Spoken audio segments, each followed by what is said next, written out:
Champions trophy 2025 start కాకముందే మన టీమిండియాకు ఒక అతిపెద్ద షాక్ తగిలింది. మన star pace bowler Jasprit Bumrah ఈ టోర్నమెంట్ నుంచి ఇప్పుడు అఫీషియల్గా రూల్ అవుట్ అయ్యాడు. సో విషయం ఏదైతే గత కొన్ని వారాలుగా చూసుకుంటే చాలా చర్చ జరుగుతూ వచ్చింది. అంటే బుమ్రా ఛాంపియన్స్ ట్రోఫీ ఆడే ఛాన్స్ ఉందని చెప్పి కొన్ని రిపోర్ట్స్ వచ్చాయి. లేదు లీగ్ స్టేజ్కి అందుబాటులో ఉన్నాడు, కేవలం నాకౌట్ మ్యాచెస్కు మాత్రమే అందుబాటులో ఉన్నాడని చెప్పి మరికొన్ని రిపోర్ట్స్ వచ్చాయి. పైగా ఇంకో వెర్షన్ చూసుకుంటే ప్రతిరోజు కూడా స్కాన్స్కి వెళ్ళాడు, స్కాన్స్ రిపోర్ట్స్ వస్తే దాన్ని బట్టి తెలుసుకుంటామని చెప్పి ఇంకొన్ని రిపోర్ట్స్ వచ్చాయి. సో ఇలా బుమ్రా ఇంజరీకి సంబంధించి గత కొన్ని వారాలుగా చాలా అన్సర్టనిటీ కనిపించింది. బట్ ఇప్పుడైతే బీసీసీఐ అఫీషియల్ స్టేట్మెంట్ ఇచ్చేశారు. Jasprit Bumrah completely champions trophy నుండి రూల్ అవుట్ అయిపోయాడు. సో ఇదైతే ఖచ్చితంగా మన టీమిండియాకు చాలా అంటే చాలా పెద్ద సెట్ బ్యాక్. ఎందుకంటే బుమ్రా మనకేమి అల్లా టప్ప బౌలర్ కాదు, he is a match winner. In fact మన పెద్ద పెద్ద స్టార్ బ్యాట్స్మెన్తో కంపేర్ చేసుకుంటే బుమ్రాకి మ్యాచ్ విన్నింగ్ ఎబిలిటీ ఎక్కువ ఉంది. అంటే వంటి చేత్తో మ్యాచ్లు గెలిపించగలిగే సత్తా తనకి చాలా ఎక్కువగా ఉంది. సో అలాంటి ఇన్ఫార్మ్ సుప్రీం ఫాస్ట్ బౌలర్ను మన టీమిండియా అయితే చాలా బ్యాడ్గా మిస్ కాబోతుంది. But anyway Bumrah rule out అయ్యాడని చెప్పారు, కానీ మళ్ళీ ఇంజరీ మీద ఎలాంటి క్లారిటీ లేదు. తన ఇంజరీ స్టేటస్ ఏంటి, ఇన్ని రోజులు రెస్ట్ కావాలి, ఎప్పుడు కంబ్యాక్ ఇచ్చే ఛాన్స్ ఉంది, ఇలా ఏమీ చెప్పలేదు. సో ప్రస్తుతానికైతే బీసీసీఐ ఒక స్టేట్మెంట్ ఇచ్చేశారు అంతే, బుమ్రా రూల్ అవుట్ అని చెప్పి. బట్ అతని ఇంజరీ స్టేటస్ గురించి ఎలాంటి అప్డేట్ ఇవ్వలేదు. సో ప్రస్తుతానికైతే బుమ్రా బెంగళూరులోని ఎన్సీఏలోనే ఉన్నాడు, అక్కడ ఇంకా రిహాబిలిటేషన్ జరుగుతుంది. మరి అతని ఇంజరీ సీరియస్గా ఉందా లేకపోతే లైట్గా ఉందా, ఇంకొన్ని రోజులు రిహాబిలిటేషన్లో ఉండాలి, ఇలా ఏమీ చెప్పలేదు. బట్ దీనికి సంబంధించి అయితే కొన్ని అప్డేట్స్ వస్తున్నాయి. బుమ్రాని మెడికల్ టీం చాలా క్లోజ్గా అబ్జర్వ్ చేస్తుందంట. అండ్ అతనైతే మోస్ట్ లైక్లీ మరో 2 వీక్స్లో రన్నింగ్ రీస్టార్ట్ చేయొచ్చంట. సో ప్రస్తుతానికైతే బుమ్రా చేత ఎలాంటి ఫిజికల్ యాక్టివిటీస్ చేయించట్లేదు, కనీసం రన్నింగ్ కూడా చేయట్లేదంట. ఎందుకంటే మన వాళ్ళు అతని బ్యాక్ ఇంజరీ విషయంలో రెస్ట్ చేయాలనుకోవట్లేదు. ప్రీవియస్గా అతనికి బ్యాక్ సర్జరీ కూడా అయ్యింది. సో దీన్ని దృష్టిలో పెట్టుకుని మన వాళ్ళైతే అసలు ఎక్కడా కూడా బుమ్రాని కంగారు పెట్టట్లేదు. నువ్వు ఎంత టైం తీసుకుంటావు అంత టైం తీసుకో, జాగ్రత్తగా కోలుకని చెప్తున్నారు. ఇన్ఫాక్ట్ ఇంత ముందు చెప్పుకున్నట్టు 2 వీక్స్లో రన్నింగ్ స్టార్ట్ చేస్తాడంట. అండ్ దెన్ మళ్ళీ బౌలింగ్ ప్రాక్టీస్ చేయడం స్టార్ట్ చేసి ఫుల్ రిథంలోకి రావాలంటే చాలా టైం పడుతుంది. సో నాకు తెలిసి బుమ్రా మరో 1 మంత్ వరకు ఎలాంటి బౌలింగ్ ప్రాక్టీస్ చేయకపోవచ్చు. ఇన్ఫాక్ట్ తన ఐపీఎల్ 2025 కూడా స్కిప్ చేసేందుకు అవకాశాలు కనిపిస్తున్నాయి. ఎందుకంటే మనకి ఐపీఎల్ ముగిసిన వెంటనే ఇంగ్లాండ్ 10 టెస్ట్ మ్యాచ్ల సిరీస్ ఉంది, అవే సిరీస్. సో ఈ సిరీస్లో మనకి బుమ్రా లాంటి బౌలర్ అవసరం చాలా ఎక్కువగా ఉంటుంది. దీంతో అతను ఐపీఎల్ ఆడించే రిస్క్ చేసే కంటే కాస్త రెస్ట్ ఇవ్వడానికి ఎక్కువ మొగ్గు చూపుతారు. పైగా ఇప్పుడు బుమ్రా ఛాంపియన్స్ ట్రోఫీలో ఆడకుండా ఐపీఎల్ ఆడితే అది కొంతవరకు నెగిటివ్ వైబ్స్ పంపుతుంది.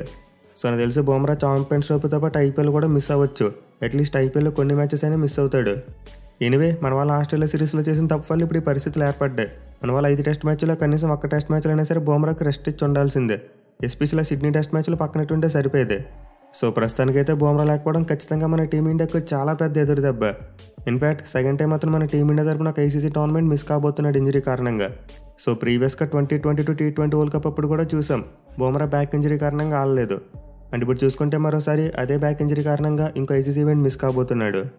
ఇక బుమ్రా అప్డేట్తో పాటు మన వాళ్ళు స్క్వాడ్లో మార్పులు కూడా చేశారు. సో మనందరికీ తెలుసు ఫిబ్రవరి 12వ తేదీ వరకు స్క్వాడ్లో మార్పులు చేయడానికి ఛాన్స్ ఉంది. సో ఇందులో భాగంగానే మన టీమిండియా 2 మార్పులు చేశారు స్క్వాడ్లో. ఒకటి ఏంటంటే forced change, Bumrah rule out అయ్యాడు కాబట్టి ఇంకా తప్పదు, వేరే ప్లేయర్ని తీసుకురావాలి. బట్ రెండో చేంజ్ చూసుకుంటే మాత్రం మన వాళ్ళు ఇంటెన్షనల్గా చేశారు. సో ఇప్పుడైతే మన వాళ్ళు ప్రొవిజనల్ స్క్వాడ్ నుండి బుమ్రాతో పాటు యశస్వి జైస్వాల్ను కూడా పక్కన పెట్టారు. ఎందుకంటే మన వాళ్ళకి వరుణ్ చక్రవర్తిని అకామిడేట్ చేయడానికి వేరే ఆప్షన్ కనిపించలేనట్టుకుంది.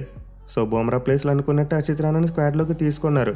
బట్ సర్ప్రైజింగ్లీ జైస్వాల్ని పక్కన పెట్టి అతని ప్లేస్లో వరుణ్ చక్రవర్తిని యాడ్ చేశారు. కానీ మనమంతా ఏమనుకున్నాం, సుందర్ లేదా కుల్దీప్ యాదవ్ని పక్కన పెడతారేమో అనుకున్నాం. సో ఇప్పుడు వరుణ్ చక్రవర్తి స్క్వాడ్లోకి రావడం వల్ల మన టీమిండియా లైనప్లో మొత్తం 5 స్పిన్నర్స్ కనిపిస్తున్నారు. మరి ఇంతమంది స్పిన్నర్స్ ఎందుకో నాకైతే అర్థం కావట్లేదు. బుమ్రా లేడు కాబట్టి ఒక ఎక్స్ట్రా ఫాస్ట్ బౌలర్ని తీసుకుంటే బాగుండేదని చెప్పి నా ఫీలింగ్. అంటే జైస్వాల్ని తీసేలా ఉంటే అతని ప్లేస్లో సిరాజ్ని తీసుకుంటే ఇంకా బాగుండేది. సో ప్రస్తుతానికైతే మన పేస్ బౌలింగ్ అటాక్లో షమి, హర్షిత్ రాణా మరియు హర్షదీప్ సింగ్ ముగ్గురు మాత్రమే ఉన్నారు. అంటే ముగ్గురు ఇద్దరికి ఎక్స్పీరియన్స్ చాలా తక్కువ. అండ్ షమి చూసుకుంటే ఇంకా తన రిథంలోకి రాలేదు. సో క్లియర్లీ మనకి పేస్ బౌలింగ్ యూనిట్ అంత స్ట్రాంగ్గా కనిపించట్లేదు. దీంతో ఎక్స్పీరియన్స్ ఉన్న సిరాజ్ లాంటి వాళ్ళని తీసుకుంటే కాస్త బ్యాకప్లో ఉండేది మనకి. కానీ అలా కాకుండా ఆల్రెడీ బలంగా ఉన్న స్పిన్ బౌలింగ్ని మరింత బలపరచుకోవడం కోసం వరుణ్ చక్రవర్తిని యాడ్ చేశారు స్క్వాడ్లోకి. సో ఈ సెలక్షన్ అయితే నాకు అంత ప్రాపర్గా కనిపించలేదు. ఒకవేళ మీరు వరుణ్ చక్రవర్తి కోసం మరింత డెస్పరేట్గా ఉంటే సుందర్ లేదా కుల్దీప్లో ఒకరిని పక్కన పెడితే సరిపోయేది. మీరు అక్షర్ మరియు జడేజా బాగా ఆడుతున్నారు కాబట్టి సుందర్కి అవకాశం వచ్చేలా కనిపించట్లేదు. దీంతో అతని ప్లేస్లో వరుణ్ చక్రవర్తిని యాడ్ చేస్తే అయిపోయేది. బట్ అలా కాకుండా ఒక బ్యాట్స్మెన్ పక్కన పెట్టి మళ్ళీ ఇంకో స్పిన్నర్ని తీసుకురావడం అంత ప్రాపర్గా లేదు. ఈవెన్ ఒకవేళ జైస్వాల్ ప్లేస్లో పేస్ బౌలర్ని తీసుకోకపోయినా కనీసం పేస్ ఆల్రౌండర్ని తీసుకున్నా సరిపోయేది. అంటే శివం దుబే లాంటి వాళ్ళని తీసుకొస్తే చాలా వరకు ప్లస్ అయ్యేది. అంటే మనకు ఆ బ్యాటింగ్ ఆప్షన్ ఉండేది, అలాగే ఒక పేస్ బౌలింగ్ ఆప్షన్ కూడా ఉండేది. సో మన వాళ్ళైతే ఇప్పుడు లేని విధంగా ఒక ఐసీసీ ట్రోఫీ కోసం చాలా హెవీ స్పిన్ అటాక్తో వెళ్ళబోతున్నారు. అంటే ఇదే మేరకు వర్కౌట్ అవుతుంది, ఎదురు చూడాలి. ఇక 2 చేంజెస్తో పాటు మన స్క్వాడ్కు 3 ప్లేయర్స్ను రిజర్వ్స్గా యాడ్ చేశారు. సో మెయిన్ స్క్వాడ్ నుంచి డ్రాప్ చేయబడిన యశస్వి జైస్వాల్, శివం దుబే మరియు మొహమ్మద్ సిరాజ్ వీళ్ళ ముగ్గురు కూడా ఇప్పుడు మన టీమిండియాకు నాన్ ట్రావెలింగ్ రిజర్వ్స్గా ఉన్నారు. అంటే ఈ ముగ్గురు మన టీమిండియాతో ట్రావెల్ చేయరు. బట్ ఎవరైనా ఇంజరీ అయితే వీళ్ళ ముగ్గురు నుంచే తీసుకుంటారు. సో ఇండియా నుంచి దుబాయ్ మరీ అంత ఎక్కువ దూరం కాదు కాబట్టి మన వాళ్ళైతే వాళ్ళని ట్రావెలింగ్ రిజర్వ్స్లో పెట్టలేదు, నాన్ ట్రావెలింగ్ రిజర్వ్స్లో పెట్టారు. అంటే ఈ ముగ్గురు ప్లేయర్స్ ఇండియాలోనే ఉంటారు. ఒకవేళ ఏమైనా అవసరం పడితే వెంటనే దుబాయ్కి వెళ్ళిపోతారు. బట్ ఇనివే నాకైతే వీళ్ళ ముగ్గురులో సుందర్ ప్లేస్లో దూబేను, అలాగే హర్షిత్ రాణా ప్లేస్లో సిరాజ్ని పెట్టుంటే బాగుండేదేమో అనిపిస్తుంది. ఎందుకంటే బుమ్రా లేకపోవడం వల్ల మన పేస్ అటాక్ అంత స్ట్రాంగ్గా కనిపించట్లేదు.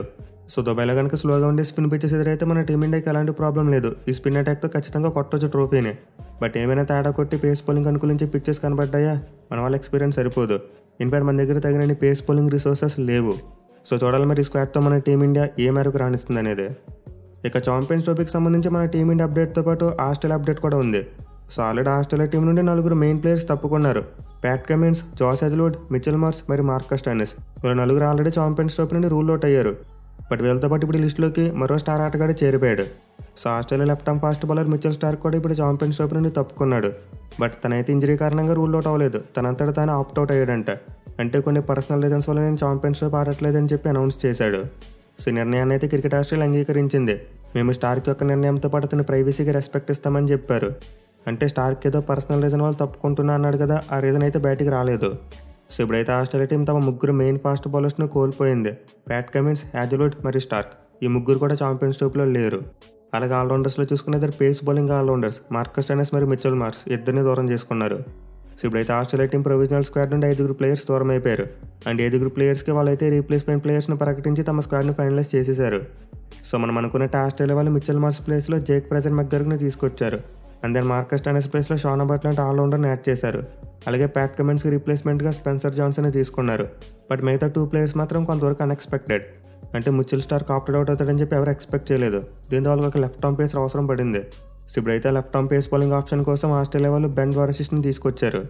అలాగే వాళ్ళ స్క్వాడ్లో స్పిన్ బౌలింగ్ వీక్గా ఉందని ముందు చెప్పుకున్నాం మనం. సో స్పిన్ బౌలింగ్ స్ట్రెంత్ని పెంచుకోవడం కోసం ఇప్పుడైతే ఒక ఎక్స్ట్రా స్పిన్నర్ని తీసుకున్నారు. అంటే జాస్ హెజ్ల్వుడ్ ప్లేస్లో మరో పేస్ బౌలర్ని తీసుకోకుండా తన్వీర్ సంఘాల్ అంటే ఒక లెగ్ స్పిన్నర్ని తీసుకున్నారు. సో ఇప్పుడైతే ఆస్ట్రేలియా బౌలింగ్ యూనిట్లో 2 స్పెషలిస్ట్ స్పిన్నర్స్ కనిపిస్తున్నారు. ఇక 5 పాటు వాళ్ళైతే ఒక ట్రావెలింగ్ రిజర్వ్ని కూడా పెట్టుకున్నారు. ఫాస్ట్ బౌలింగ్ ఆల్రౌండర్ అయిన కోపర్ కొండలే ఇప్పుడు టీంతో ట్రావెల్ చేయబోతున్నాడు. సో ఓవరాల్గా ఆస్ట్రేలియా టీమ్ స్క్వాడ్ చూసుకున్న వాళ్ళ బౌలింగ్ చాలా వీక్గా కనిపిస్తుంది.